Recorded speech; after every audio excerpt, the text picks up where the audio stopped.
Sebuah mobil model baru diuji terlebih dahulu di sepanjang lintasan lingkaran dengan jari-jari 50 meter yang dirancang khusus. Percobaan pertama, mobil bergerak dengan kelajuan sudut konstan maksimum. Mobil membutuhkan waktu 10 pi detik untuk menempuh satu putaran penuh. Percobaan kedua, mobil mula-mula diam, kemudian dipercepat dengan percepatan sudut konstan dan mobil selalu dalam lintasannya. Kelajuan sudut mobil maksimum ketika mobil menempuh satu putaran penuh untuk percobaan yang kedua. Percepatan mobil tepat saat menempuh satu lintasan penuh pada percobaan kedua adalah titik-titik meter per detik kuadrat. Kita misalkan gambar lintasan lingkarannya seperti ini dan kita memiliki dua buah percobaan di sini, yaitu percobaan yang pertama yang sebelah kiri dan percobaan yang kedua yang kita buat di sebelah kanan ya. Jadi pada percobaan sebelah kiri itu mobilnya atau kita gambar dalam bentuk lingkaran saja di sini, dia itu bergerak dengan kecepatan sudut konstan dan kecepatan sudut konstannya itu atau kelajuan sudut konstannya itu maksimum. Jadi dia akan bergerak dengan kelajuan omega maksimum. Nah, omega maksimum itu selanjutnya kita akan sebut sebagai omega saja. Itu yang pertama. Jadi geraknya adalah gerak melingkar beraturan karena dia omeganya tidak berubah ya. Dan dia memiliki jari-jari yang nilainya 50 meter. Nanti kita masukkan di hasil akhir saja.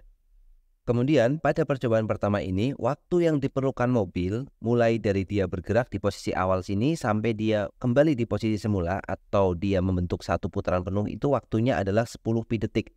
Artinya pada percobaan pertama ini kita memiliki periode putarannya adalah 10 pi second. Nah, ini adalah data yang bisa kita ambil dari percobaan pertama. Kemudian untuk percobaan yang kedua itu mobilnya mula-mula diam. Artinya jika mobil mulai dari sini, dia memiliki omega 0 yang nilainya sama dengan 0 karena mobilnya diam. Kemudian dia dipercepat dengan percepatan sudut konstan. Jadi dia memiliki alfa sekarang. Nah, maka jelas untuk percobaan kedua itu geraknya adalah gerak melingkar berubah beraturan ya, karena dia memiliki alfa di sini. Kemudian kelajuan sudut mobil pada percobaan kedua itu akan memiliki nilai maksimum pada saat satu putaran penuh. Artinya pada saat dia bergerak satu putaran penuh, dia kembali di posisi semula lagi. Kita gambarkan misalkan di sini ya. Dia akan memiliki omega T yang nilainya maksimum. Omega T maksimum yang sama dengan percobaan pertama. Ya, jadi omega T maksimum ini nilainya sama dengan omega maksimum pada percobaan pertama yang kita sebut juga sebagai omega. Nah, itu adalah data pada percobaan yang kedua. Pertanyaannya adalah percepatan mobil tepat saat menempuh satu lintasan penuh ya. Jadi kita akan menghitung percepatan yang dimiliki mobil pada percobaan yang kedua. Karena pada percobaan kedua itu geraknya GMBB atau gerak melingkar berubah beraturan. Misalkan kita gambar bendanya berada pada posisi yang terakhir di sini, maka dia sudah memiliki kecepatan sudut omega ya. Dan percepatannya tentu saja dia akan memiliki yang pertama adalah percepatan sentripetal. Pusat lingkarannya kita asumsikan di sebelah kiri sini. Jadi dia akan memiliki percepatan sentripetal dan juga dia akan memiliki percepatan tangensial karena geraknya adalah GMBB ya. Berarti percepatan totalnya itu adalah resultan atau jumlah dari percepatan sentripetal dan percepatan tangensial ini. Ini adalah percepatan total mobilnya atau kita sebut sebagai A total. Nah, ini akan kita cari. Kita mulai dari mencari yang paling mudah dulu, yaitu kita mencari nilai percepatan sentripetal ya. Jadi percepatan sentripetal atau AS ya, kita tuliskan di sini, itu nilainya sama dengan kita menggunakan omega saja karena variabelnya sudah diketahui, nilainya sama dengan omega kuadrat dikalikan dengan R. Nah, nilai omega ini bisa kita peroleh ya dengan cara mengambil data dari percobaan 1 ya, karena nilai omeganya sama di sini ya. Pada percobaan 1 omega max-nya konstan omega, sedangkan pada percobaan 2 di sini omega max-nya itu sama dengan omega juga, tetapi setelah dia menempuh satu lintasan penuh ya. Jadi nilai omeganya bisa kita cari dengan data di percobaan 1, yaitu omega itu sama dengan 2 pi dibagi dengan periode. Kemudian nilai omeganya berarti sama dengan 2 pi dibagi dengan periodenya adalah 10 pi. Berarti kita dapatkan nilai omeganya adalah 1/5 radian per second. Ini adalah nilai omega maksimumnya ya. Kita coret pi-nya, kemudian 2-nya kita coret, dapat 5 di sini. Berarti 1/5 radian per second. Ini adalah nilai omega yang akan sama juga pada percobaan yang kedua. Maka kita dapatkan nilai A sentripetalnya adalah 1/5 dikuadratkan atau omega kuadrat dikalikan dengan jari-jari lingkarannya adalah 50 meter ya, sudah disebutkan di soal di sini. Jadi R-nya sama dengan 50. Atau kita punya bentuk 1/25 karena 5 kuadrat dikalikan 50. Jadi A sentripetalnya sama dengan 50 bagi 25 ya. Jadi 2 meter per sekon kuadrat. Nah, ini adalah nilai dari A sentripetal. Selanjutnya kita perlu lagi mencari nilai dari percepatan tangensial atau AT ya. Percepatan tangensial ini memiliki persamaan alfa dikalikan dengan R. Nah, masalah di sini adalah alfanya juga belum kita ketahui. Maka kita perlu mencari nilai alfa. Alfa bisa kita cari dengan menggunakan persamaan omega T sama dengan omega 0 ditambah dengan alfa dikalikan T kan. Kemudian untuk kasus kedua di sini kita tahu bahwa nilai omega 0-nya ini sama dengan 0 karena benda mula-mula dari kondisi diam.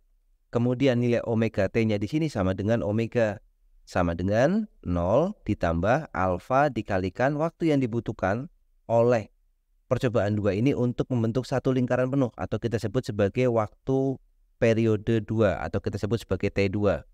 Dan masalahnya lagi T2 juga kita belum tahu, maka kita simpan dulu persamaannya. Jadi omega sama dengan alfa 2 dikalikan T2 ya. Kita simpan dulu, kemudian kita akan mencari nilai T2-nya. Nilai T2 bisa kita cari dengan menggunakan persamaan jarak sudutnya ya. Jadi kita pakai persamaan GMBB yaitu theta sama dengan omega 0 dikalikan T2, kemudian ditambah karena dipercepat dia setengah dikalikan alfa dikalikan T2 dikuadratkan.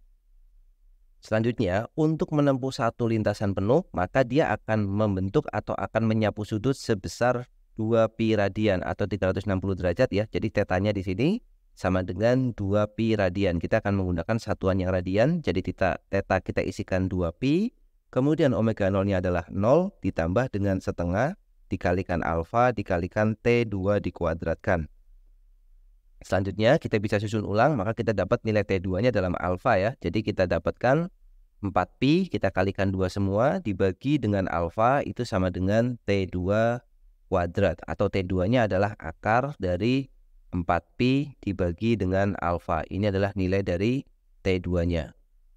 Maka jika kita masukkan ke persamaan yang sebelumnya, persamaan omega sama dengan alfa 2 plus dikali T2, ini alfanya nggak perlu pakai 2 ya. Kita cukup tulis alfa saja, dikali T2 kita dapatkan. Oke, kita akan pindah di sebelah sini. Omeganya kita masukkan nilainya 1/5 karena dia sama. 1/5 sama dengan alfa dikalikan akar dari T2-nya adalah 4pi per alfa. Atau kalau kita kuadratkan 1/25 itu sama dengan alfa kuadrat dikalikan 4pi kemudian dibagi dengan alfa ya. Ini kuadratnya hilang ya, akarnya hilang. Kita coret nilai alfanya, maka kita dapat alfa itu sama dengan 1/100pi ya. Jadi kita tulis di sini alfa itu sama dengan 1 dibagi dengan 100pi. Nah, ini kita peroleh nilai untuk alfa atau percepatan sudutnya, sehingga kita bisa mencari nilai percepatan tangensialnya. Atau sebelum kita masukkan ke percepatan tangensial, alternatif lain untuk mencari alfa adalah kita bisa gunakan persamaan GMBB yang lain, yaitu gunakan persamaan ini ya, omega T kuadrat sama dengan omega 0 kuadrat ditambah dengan 2 alfa kali theta. Ini juga kita bisa dapatkan alfanya, di mana omega T-nya adalah omega itu sendiri, yaitu omega kuadrat sama dengan omega 0-nya adalah 0 dikali 2 dikali alfa dan tetanya adalah 2pi. Berarti omega kuadratnya /5 dikuadratkan. Kemudian sama dengan 4 dikalikan pi dikalikan dengan alfa. Yang berarti 1/25 sama dengan 4 pi alfa. Nah, di sini kita tahu bahwa nilai alfanya juga akan diperoleh sama, yaitu 1/100 pi. Dengan satuan tentu saja radian per sekon kuadrat ya. Ini juga sama, satuan alfa di sini juga radian per sekon kuadrat. Nah, setelah mengetahui nilai alfa, maka kita bisa mencari nilai percepatan tangensial, yaitu kita masukkan A tangensial itu sama dengan 1/100 pi, yaitu alfa, dikalikan R-nya adalah 50. Berarti A tangensial itu sama dengan 1/2 pi. 50-nya kita coret, dengan 100 kita dapat 2 ya. 1/2 pi satuannya meter per sekon kuadrat. Nah, sekarang kita sudah mendapatkan nilai A tangensial, percepatan tangensial, dan juga kita sudah memperoleh nilai percepatan sentripetal. Maka percepatan totalnya tinggal kita resultan, yaitu A total itu akan sama dengan akar dari A sentripetal kuadrat ditambah dengan A tangensial kuadrat, AS kuadrat ditambah AT kuadrat. Sama dengan akar dari A sentripetalnya adalah 2, jadi 2 dikuadratkan ditambah dengan 1/2 pi kemudian dikuadratkan. Ini satuannya tentu saja sudah meter per sekon kuadrat. Selanjutnya tinggal menggunakan alat bantu hitung, kita bisa menghitung bahwa nilai A totalnya itu akan sama dengan akar dari 4, ya kita tuliskan akar dari 4 ditambah 1/4 pi dikuadratkan. Nah, ini sudah dapat nilai dari percepatan totalnya dan satunya meter per second kuadrat ya. Selanjutnya tinggal menggunakan kalkulator dan alat-alat yang lain untuk menghitung nilai ini. Jadi seperti itu untuk pembahasan soal ini.